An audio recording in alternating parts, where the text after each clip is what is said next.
Joining us now to give us more insight into Canada's food price report is Dr. Sylvain Charlebois, chief researcher of this report and senior director at the Agri-Food Analytics Lab at Dalhousie University. Doctor, welcome back to Forum Daily. Well, thank you. So tell us a little bit more on the key drivers behind this increase in food prices, sir.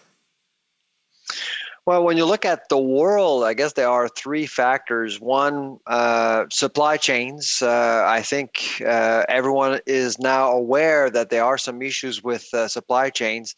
That's due to two reasons. One, capacity to actually to move products around. You need capacity. You need boats. You need drivers for trucks, and it's been a problem. And of course, the other reason is the fact that we're trying to actually restart a global economy. It's like steering a huge cruise ship with paddles. So we'll get to destination, but it does take time.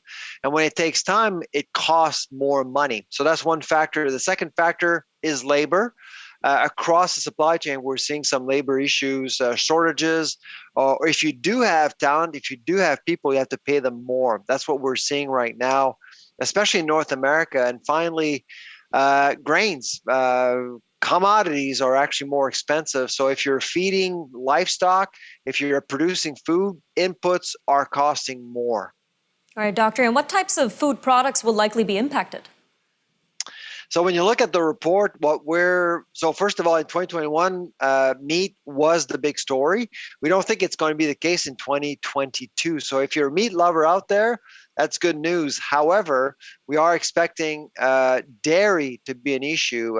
We know that just recently the Canadian Dairy Commission actually announced a recommendation to increase farm gate milk prices by 8.4%. That's going to put a lot of pressure on the entire sector, especially in processing. So we are expecting companies like Saputo, Lactalis, Agri-Food to increase prices charged to grocers, and that eventually will catch up to us. And the other sector is going to be food service, restaurants.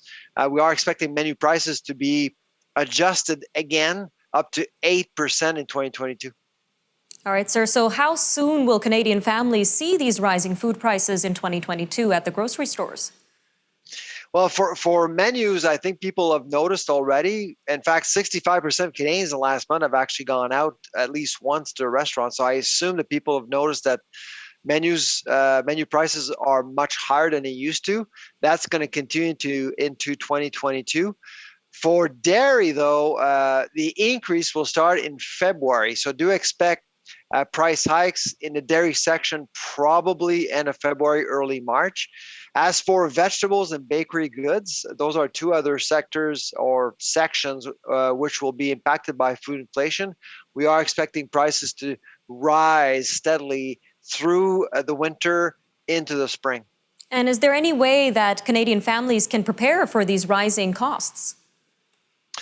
Essentially, you just have to up your game.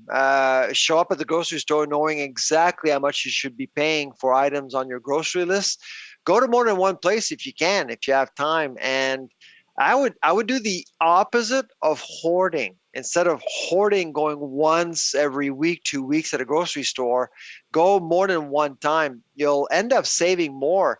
Because supply chains are much slower, a lot of people are actually buying products that are basically, they go sour before the expiry date, or they are ripe very, very quickly. So if you go to the grocery store more often, you'll end up wasting less, and you may actually end up finding more enjoy tonight deals. So that's what I would do if you want to save some money.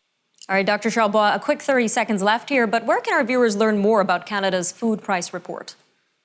Well, this report is the product of 4 universities working together, essentially. University of Guelph, University of Saskatchewan, University of British Columbia, and Dalhousie University. You can go on our own website at the Agri-Food Analytics Lab at Dalhousie University, and it's on our front page right there.